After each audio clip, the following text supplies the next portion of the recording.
During the pandemic, D&D's popularity took off and pushed its market value to $15 billion by 2022. As someone who's been a dungeon master for several years and works in industry, I've witnessed this rise in popularity firsthand.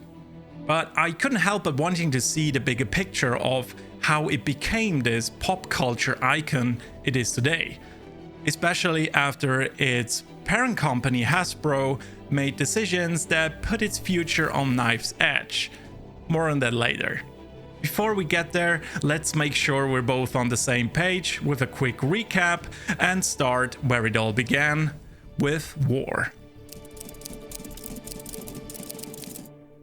Inspired by the battles of all times, the first realistic wargame was created in Prussia in 1780. It used figures similar to chess, but on a larger grid and with complicated rules. This was followed by the introduction of Kriegspiel in 1824, which used actual maps to recreate wars on a realistic scale.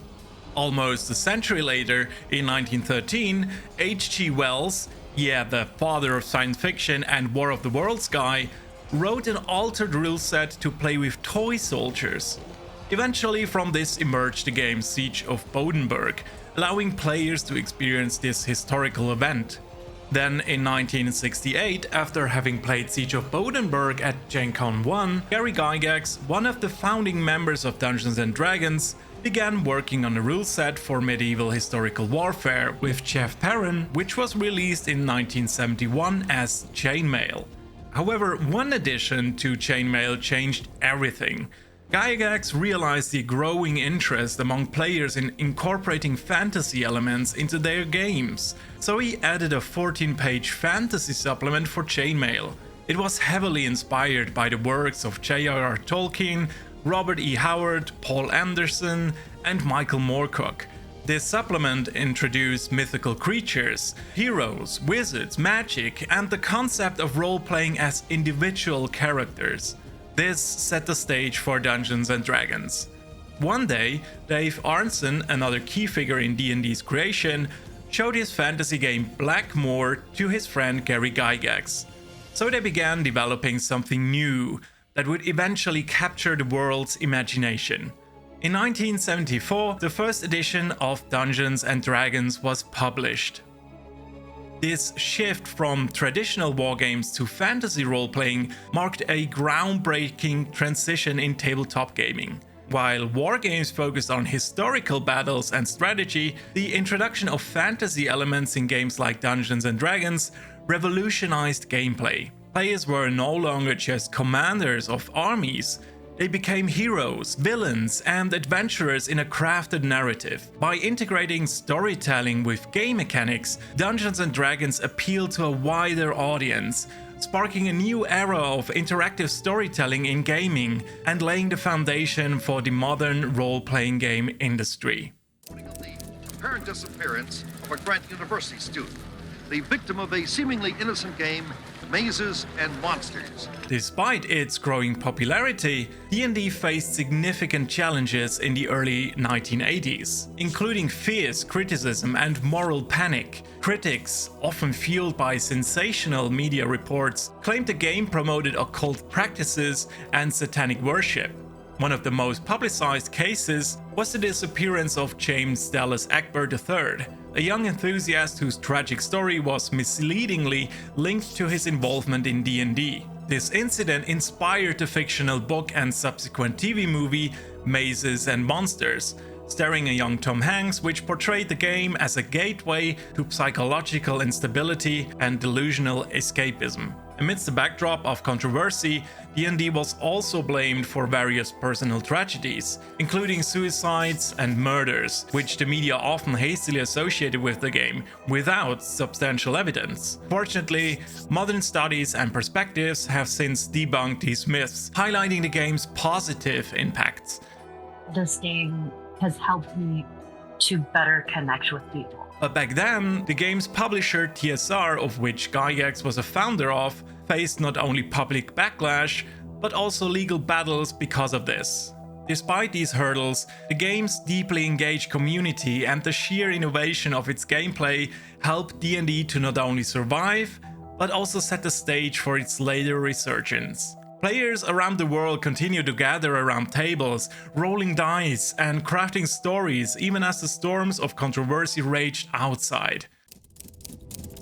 In 2000, the release of the 3rd edition marked a major turning point for the game. This edition introduced the D20 system, a brand new game mechanic.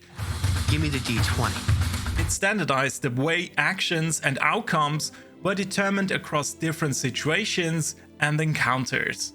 This system not only simplified the rules, making them more accessible to new players, but also offered a cohesive structure that previous editions lacked. The D20 system's elegance lay in its universality. A single type of die, the 20-sided die, became the foundation for most in-game checks, from battling monsters to negotiating with NPCs. This unification of mechanics made it easier for players to understand and engage with the game.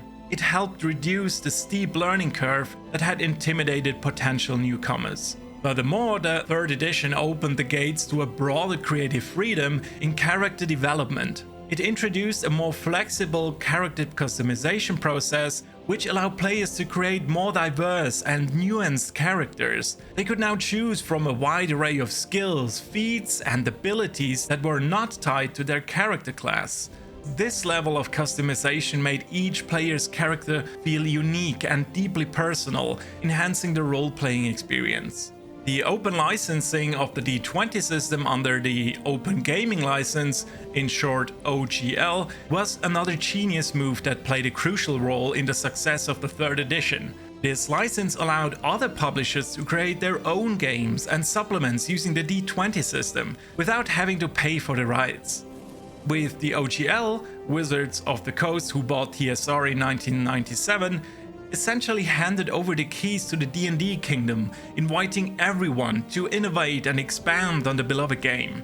But this license would also become the epicenter of a massive virtual earthquake in 2023, almost killing Dungeons & Dragons, which I'll get to soon. However, as a result of the OGL, the market saw a surge in D20-based games and materials, which not only expanded the game's ecosystem, but also reinforced D&D's central role in the role-playing game industry. Thanks to these innovations, Dungeons & Dragons 3rd edition not only revitalized the game among existing enthusiasts, but also attracted a new generation of players. Its release was a cultural event that helped to reaffirm and expand the game's standing in the growing world of tabletop gaming. It set the stage for even greater popularity in the years to follow. The release of the 5th edition in 2014 further accelerated this trend. Praised for its flexibility and user-friendly approach, the 5th edition struck a balance between the game's rich history and the modern gamer's desire for quick play and character-driven narratives. It was during this period that Dungeons & Dragons firmly established itself not just as a game, but as a versatile storytelling platform. Simultaneously, the digital age brought new life to D&D. Online platforms like Roll20, Foundry VTT, and D&D Beyond provided tools that made playing the game across distances easier than ever. Players could now meet in virtual spaces, reducing the logistical barriers that once limited the game to physical meetups, which was essentially important during the pandemic. Social media and forums also played a crucial role, creating communities where enthusiasts could share tips, artworks, and stories, further embedding D&D into digital culture. The mainstreaming of geek culture also significantly contributed to D&D's resurgence. The stigma around nerdiness diminished thanks in part to the popularity of fantasy and superhero media. Finally, D&D's elements of fantasy role-playing became widely accepted and even celebrated. Television shows like The Big Bang Theory humorously portrayed D&D sessions, while Stranger Things prominently featured the game, sparking curiosity among viewers unfamiliar with it, especially with the appearance of the old D&D villain Vecna. Moreover, the increased visibility and acceptance of D&D were amplified by endorsements from celebrities and influencers who shared their passion for the game. Shows like Critical Role and Dimension 20 became widely popular even to people not familiar with the game in the first place, but who loved to indulge in the story and the characters. Other notable figures in the entertainment industry, from actors like Vin Diesel and Joe Manganiello to writers like George R.R. Martin, openly discussed their love for D&D, lending it further legitimacy and cool factor.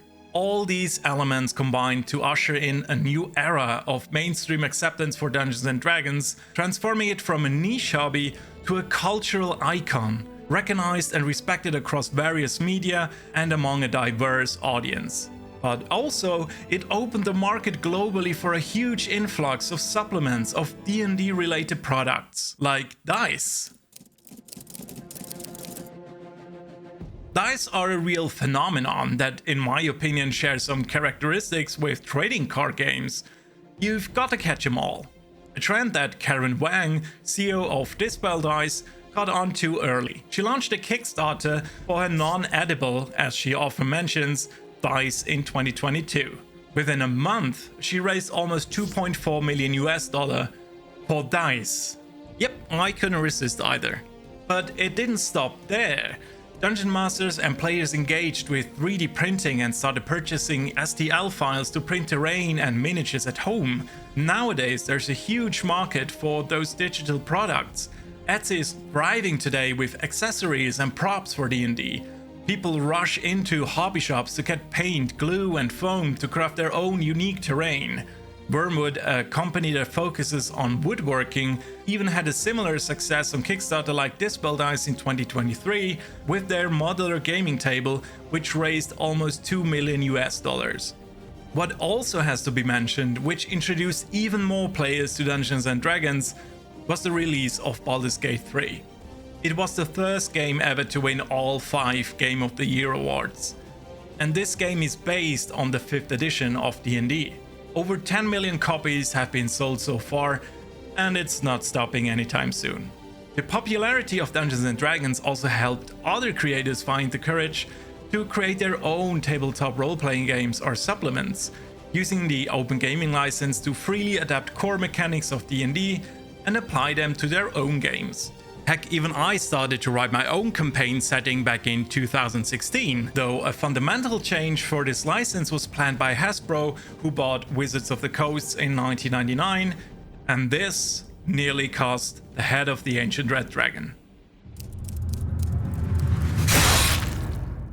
In 2023, Dungeons & Dragons faced a crisis straight out of one of its own epic tales. The core of this drama was the Open Gaming License, or OGL, which Wizards of the Coast introduced back in 2000 alongside D&D's 3rd edition. As mentioned earlier, the OGL was a game changer. It allowed anyone to create and sell D&D compatible content without paying licensing fees as long as they followed some basic rules set by Wizards. On January 5th, 2023, a leaked draft of the new OGL 1.1 proposed that creators report their earnings and potentially pay royalties.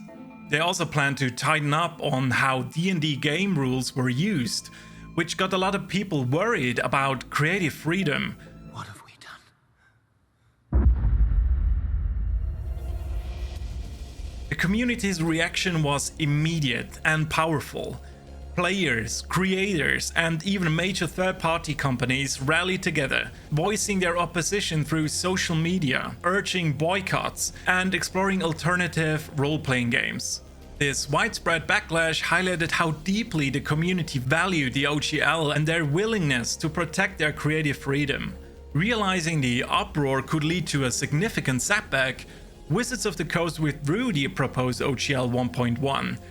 They returned to the drawing board, this time prioritizing feedback from the community, after some back and forth.